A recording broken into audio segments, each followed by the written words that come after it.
Heading abroad for a wedding, my husband's accusatory tone took me aback. And you call yourself a wife? He sneered.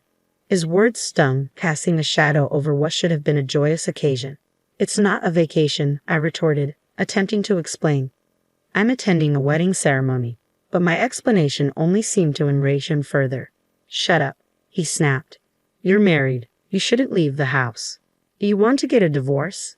The person I once knew as my gentlemanly husband had transformed into someone unrecognizable.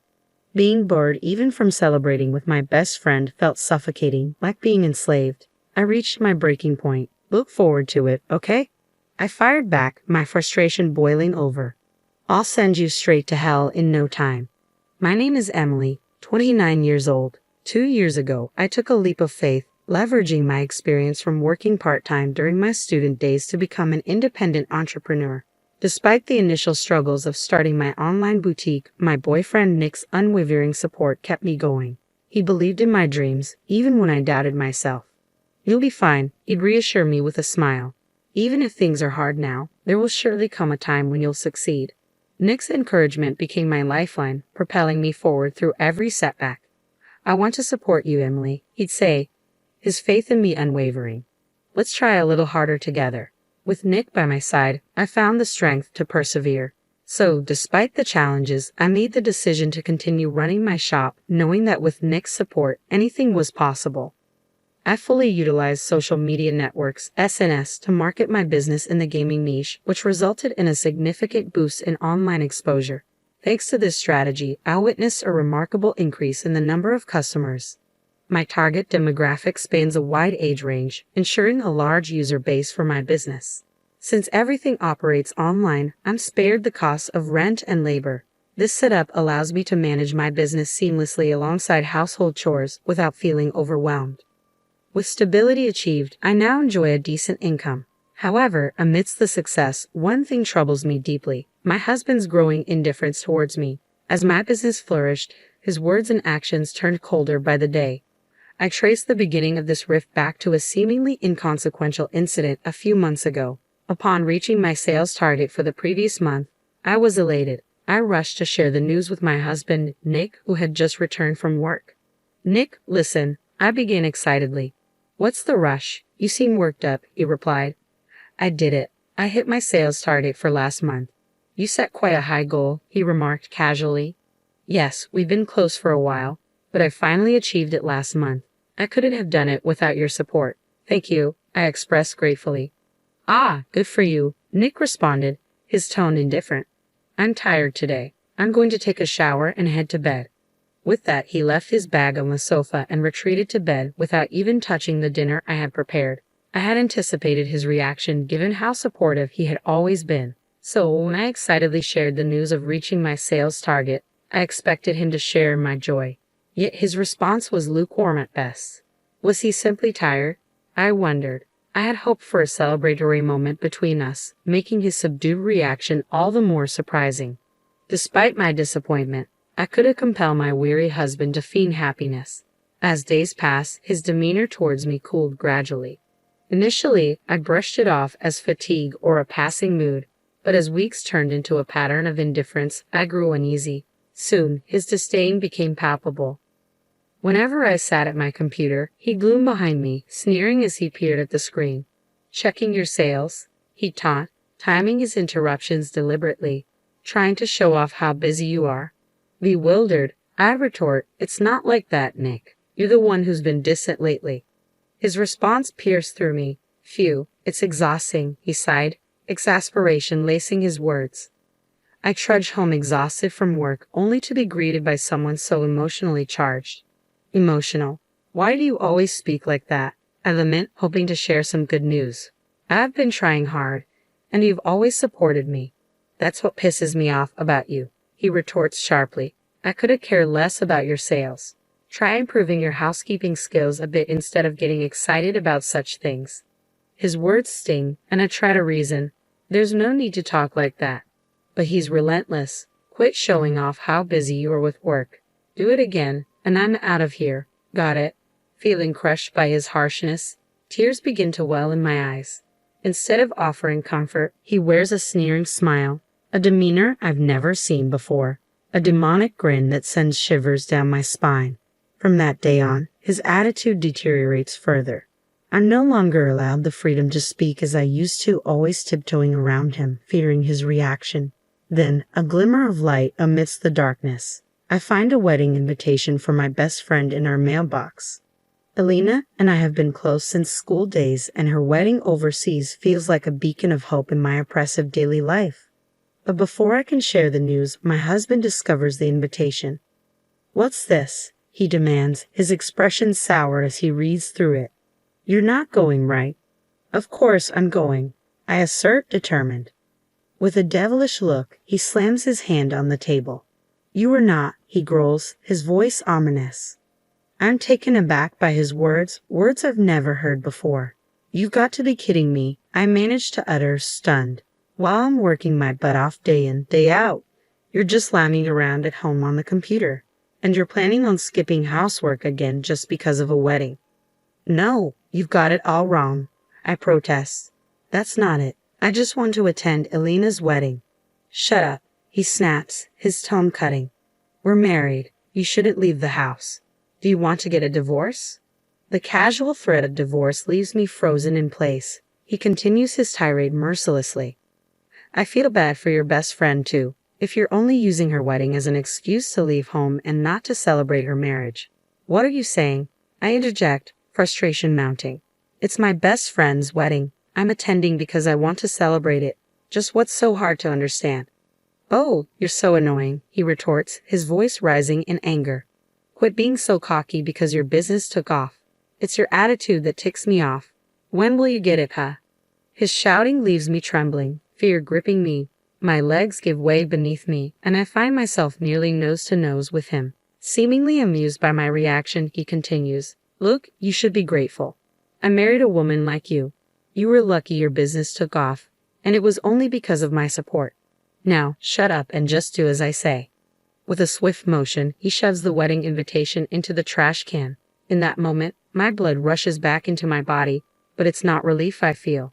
It's fury. He hadn't just discarded my dear friend's invitation, he had insulted my feelings.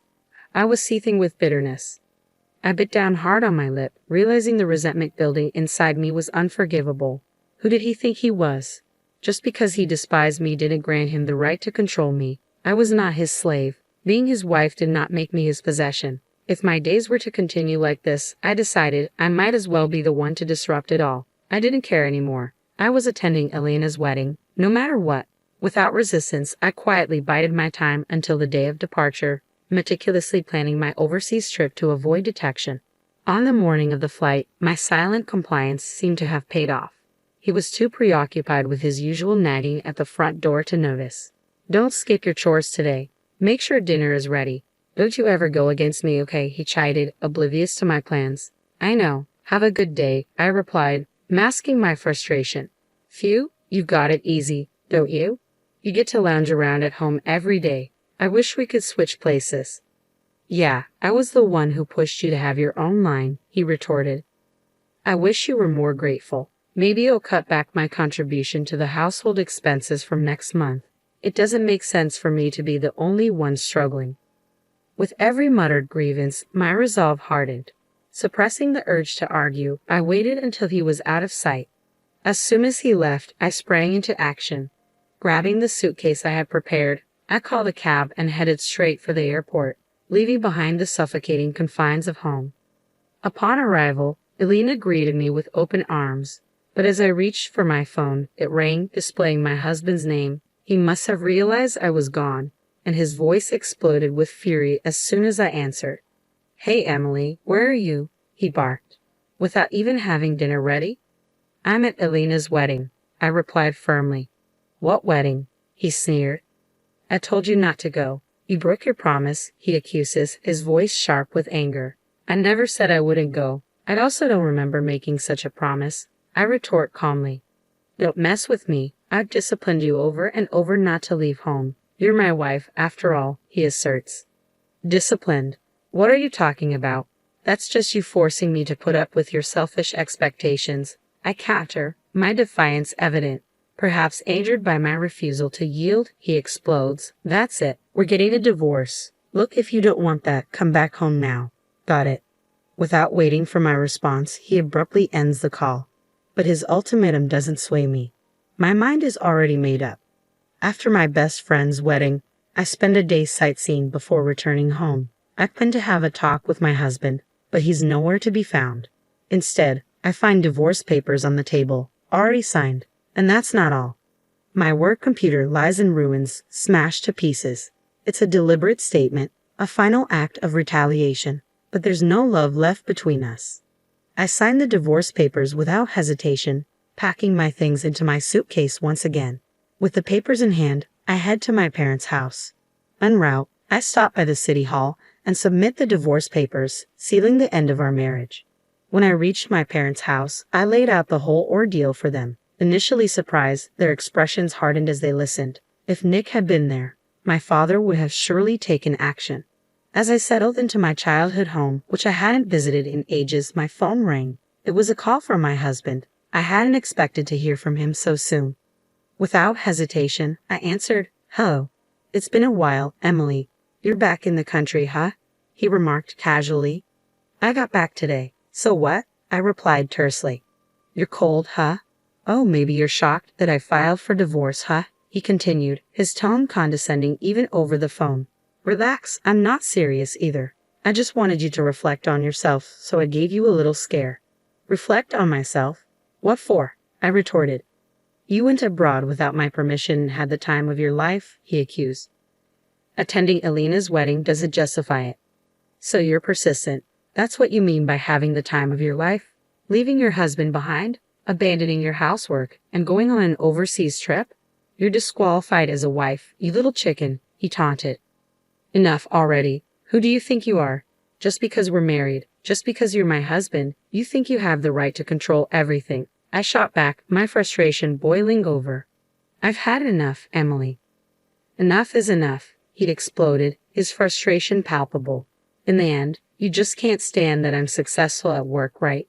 You don't like having a wife who earns more than you. You're such a deadbeat. It's pathetic to be jealous of your own wife. If it bothers you so much, go ahead and make more than I do." "Emily, did you just say that? I'm seriously gonna break up with you," he threatened. "Go ahead. In fact, we're already divorced." I fired back, my voice unwavering. "What? I filed for divorce. There's no way I can continue being married to a piece of trash like you. Just so you know, if you think you can break me with such threats, you've got it wrong. I'm not gonna let you manipulate me. Don't ever show me that disgusting face of yours again, you jerk." He fell silent, evidently shocked by my harsh words. I seized the opportunity to end the call with a firm goodbye before hanging up.